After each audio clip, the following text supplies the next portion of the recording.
Navy conducting a strike on a ship carrying illegal drugs through the Caribbean.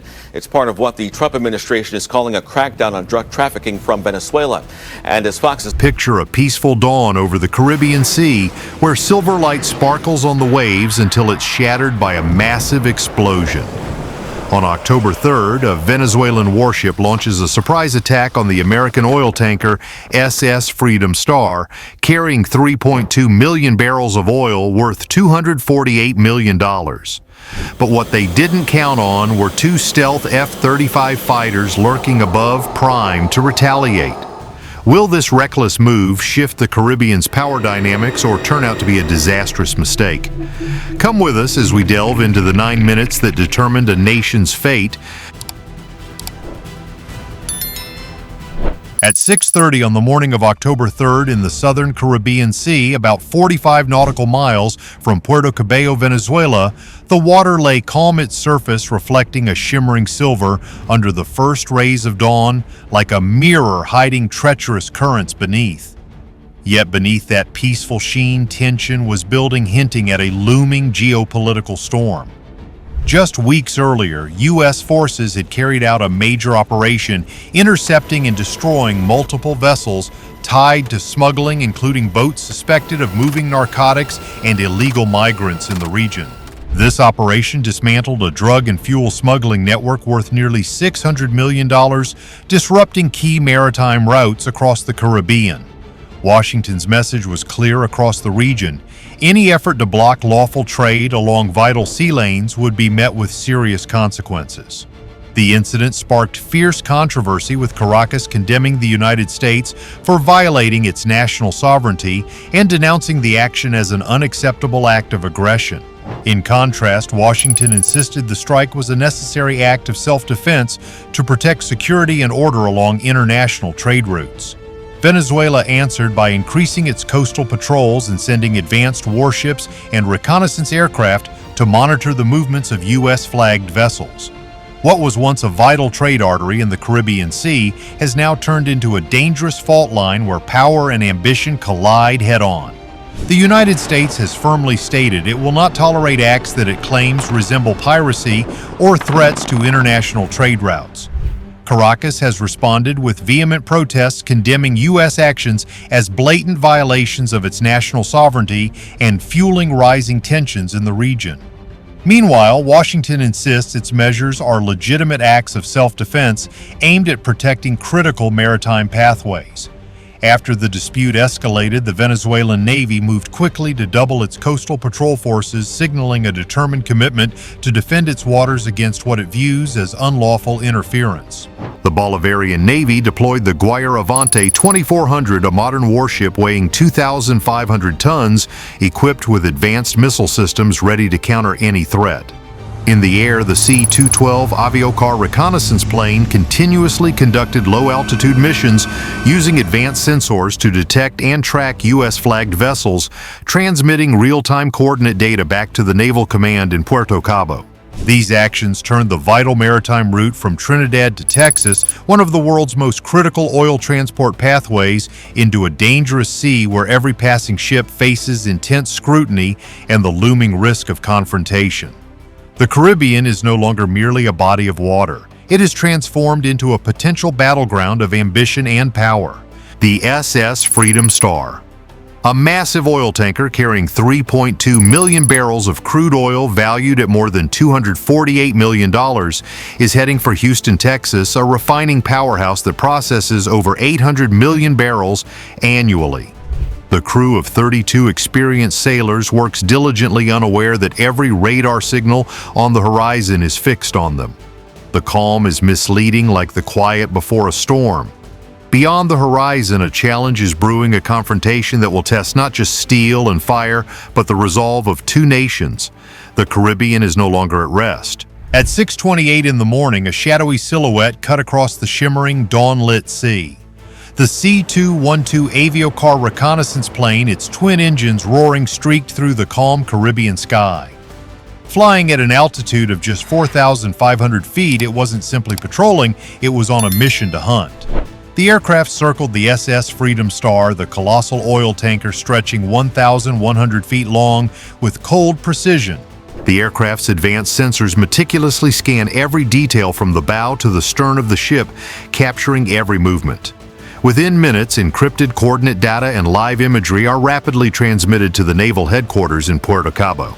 The report is brief yet chilling. Target confirmed SS Freedom Star carrying 3.2 million barrels of crude oil valued at $248 million with a crew of 32. This information isn't just data, it signals the start of a carefully calculated plan that pushes regional tensions to a new threshold. On the calm sea surface, the atmosphere has grown stifling, foreshadowing an inevitable confrontation between forces vying for control of this vital maritime route. In Caracas, a brief but resolute command cuts through the tension intercept. From the La Guaira naval base, the patrol warship is swiftly ordered to advance forward, ready to engage. The diesel engines roared to life, unleashing power and propelling the 2,500-ton warship forward at a speed of 28 knots, heading straight for the SS Freedom Star oil tanker. On the bridge of the Freedom Star, the radar screen began flashing unusual signals, a small, faint blip moving swiftly and appearing from afar. It was the C-212 Aviocar reconnaissance plane flying low at just 4,500 feet, circling the tanker like a predatory shadow, continuously scanning for data. Within minutes, a new signal flashes on the radar, an unidentified vessel about 25 nautical miles away, approaching at an alarming speed. Tension rises on the bridge of the SS Freedom Star, with the crew exchanging nervous glances. Each signal on the screen is more than just data. It's a warning of an escalating threat drawing the entire Caribbean Sea closer to the dangerous edge of a direct confrontation. On the bridge of the SS Freedom Star, the atmosphere grows stifling as the crew exchanges anxious glances, their unease mounting. Captain Walter Hayes, 58 years old and a seasoned former naval officer, stands solemnly before the radar screen, quietly analyzing each flickering signal. To him, this situation is all too familiar. A reconnaissance aircraft appears, scanning for data signaling an impending confrontation. His years in the Navy have taught him that the calm of the sea's surface is just a fragile facade hiding the threat beneath. Below deck, the communications officer urgently sends a warning to U.S. Naval Command, their voice hurried yet clear, emphasizing the gravity of the situation. The sea remains deceptively calm, its silvery sheen glistening under the early morning sun, but the threat looms unmistakably like a storm on the horizon. Each radar signal, each hum from the reconnaissance aircraft above serves as an omen of an imminent challenge where the fate of the ship and its 32 crew members will be decided in the crucial minutes ahead. On the bridge of the SS Freedom Star, a communication line flickers relentlessly on the radar screen, with green and red dots swiftly moving from the southwest, signaling an approaching threat. The atmosphere on the ship grows tense, each signal pulsing like a racing heartbeat, warning of the imminent danger about to unfold. Meanwhile, in the sky, two F-35 Lightning II stealth fighters from the USS George Washington Carrier Strike Group silently patrolled their advanced radar-evading stealth technology, keeping them completely concealed. The pilots, with intense focus, closely monitored every communication frequency and radar signal emitted from the enemy ship and aircraft. The advanced sensors on the F-35 recorded every detail from the movements of the C-212 Aviocar reconnaissance plane to the speed of the Guaira 2,400 warship. The pilots, with combat instincts and experience, knew an inevitable confrontation was drawing near. The hunt had officially begun, and in the stillness of the Caribbean sky, the two F-35s waited for the moment to strike, holding the fate of what unfolded beneath the sea's surface in their hands. At 6:33 in the morning, tension on the SS Freedom Star erupts like a silent explosion. On the radar screen, a red dot flashes brightly, moving quickly and unmistakably signaling imminent danger. The Guaira 2,400 warship, now only 18 nautical miles away, speeds toward the tanker at 28 knots, carrying destructive power. After witnessing the rising tension between the SS Freedom Star and Venezuelan forces on the morning of October 3rd, What do you think drove Venezuela to take such a reckless action?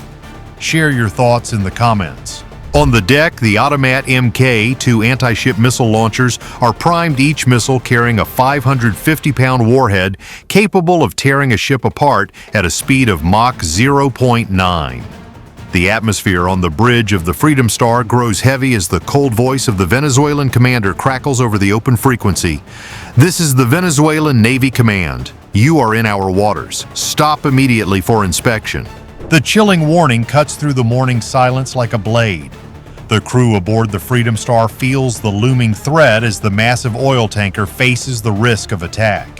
With each passing second, the distance between the two ships shrinks, pushing the situation to the edge of an unavoidable confrontation where every decision could seal their fate. The icy warning from the Venezuelan commander crackles over the open frequency, "You are violating sovereign waters. Stop immediately for inspection." On the bridge of the SS Freedom Star, Captain Walter Hayes stands firm, replying in a calm yet steely voice, unwavering. "This is Freedom Star, a U.S.-flagged vessel. We are in international waters. Any hostile action will be considered an attack." Captain Walter Hayes' resolute proclamation rang out like an unyielding steel barrier, asserting the SS Freedom Star's right to navigate freely on the vast international waters. The atmosphere on the massive oil tanker grew tense and suffocating as each breath from the crew seemed to merge with the heavy silence. All eyes were locked on the radar screen where flickering signals carried forewarnings of a dangerous situation unfolding. There, the bright red signal of the Avante 2400 warship flickered on the radar screen, advancing with terrifying speed and undeniable threat. Each heartbeat of the crew seemed to sync with the violent crashing of the waves, foretelling a tense, unyielding confrontation. Then, like a brilliant lightning bolt slicing through the Caribbean dawn sky, the geopolitical storm erupted with fury, pulling everything into a dangerous vortex, pushing the SS Freedom Star to the edge of life and death. At 6:33 in the morning, a brilliant pillar of fire erupts from the deck of the Guayar, signaling a decisive move. An Automat Mk-2 missile carrying a lethal warhead is launched, slicing through the sea and heading directly for the Freedom Star. In that instant, the tranquility of the Caribbean shatters, giving way to a tense confrontation where every decision will seal the fate of the ship and its 32 crew members. The Automat Mk-2 missile streaks into the sky, its silver smoke trail glinting against the blue. Traveling at 700 miles per hour, it will cover 18 nautical miles in under 2 minutes. Alarms blare on the Freedom Star.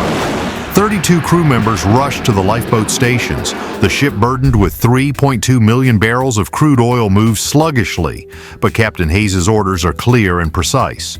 Turn to port 27 degrees. The Automat Mk-2 missile from the Avante 2400 streaks across the sea, locked onto its target, the SS Freedom Star. In an instant, it adjusts its course, but within seconds, the missile misses, slicing past the ship's starboard bow and exploding violently on the sea's surface, unleashing a force equivalent to 227 kilograms of TNT. The blast creates a 21-meter-high water column, slamming into the 110,000-ton oil tanker, causing it to shudder like a leaf in a storm. The containers on the deck of the SS Freedom Star shattered under immense pressure, their steel fragments grinding with piercing screeches blending into the thick, tense atmosphere. The blaring alarm wailed, relentlessly echoing across the vast oil tanker, a constant warning of the imminent danger. In an instant, chaos engulfed the bridge with the crew's shouts merging with the violent clanging of metal. Then abruptly, a fleeting silence fell as if time itself had paused, leaving behind a chilling, ominous stillness. On the warship, Avante, the missile launch tubes were loaded and ready for a second relentless strike, while the fire control radar glowed a vivid red, sending clear signals of intent to continue the merciless assault. With each passing second, the threat drew nearer, pushing the SS Freedom Star and its crew to the edge of survival. The fate of the massive oil tanker now hung precariously on the fragile line between peace and the imminent eruption of all-out conflict. The second missile from the Avante 2400 didn't even have time to leave the launch pad. before the ship's radar could lock onto the next target, the Caribbean sky suddenly blazed as if torn apart by an invisible wall of fire. Two F-35 Lightning II stealth fighters, part of the USS George Washington Carrier Strike Group, quietly entered the kill zone. Their presence was entirely covert with no radar detection, giving them a clear and decisive advantage. The pilot of the lead fighter jet callsign Viper 1 expertly maneuvered the aircraft into a steep dive from an altitude of 3,000 meters, eyes locked with cold precision on the blazing radar signal of the Guayar-Avante warship. In a tense moment, within less than 6 seconds, Viper 1 fired 3 AM-120 AMRAAM precision-guided missiles, each carrying a 225-kilogram warhead meticulously designed to penetrate reinforced steel with lethal accuracy, all aimed at neutralizing the imminent threat closing in on the SS Freedom Star. The brilliant streaks of light from the AM-120 AMRAAM missiles tore through the Caribbean sky, hurtling toward Venezuela's Guayar-Avante warship and marking a pivotal moment when the balance of power at sea shifted dramatically. In an instant, the tense confrontation pivoted from the Guayar's aggressive advance to a swift, fierce, and unrelenting counterstrike. This event signaled a critical turning point, propelling the escalating conflict into a new phase where every decision could determine the fate of both sides. The first explosion from the AM-120 AMRAAM missile ripped through the forward deck of the Guayar-Avante 2400, turning the missile launch platform into a pile of burning wreckage. The second blast hit the center of the ship near the electrical system, crippling all operations as darkness engulfed the bridge and the compartments below. The third explosion, with devastating force, destroyed the engineering compartment, sparking a chain reaction in the fuel system that created a massive pillar of fire 91 meters high, blazing like a torch in the heart of the sea. The 2,500-ton warship pitched sharply to one side, its steel bulkheads cracking under the strain as ferocious flames consumed the hull. Onboard chaos erupted like a living nightmare, screams, the clash of metal, and the acrid smell of smoke. 119 sailors were wounded, many in critical condition. 31 were reported missing or dead, while the rest frantically scrambled toward lifeboats as seawater flooded the lower compartments. What had once been a symbol of Venezuela's naval strength lay in ruins. The Guayar, now a smoldering wreck, drifted aimlessly amid a sea of oil and smoke, marking the collapse of a reckless endeavor.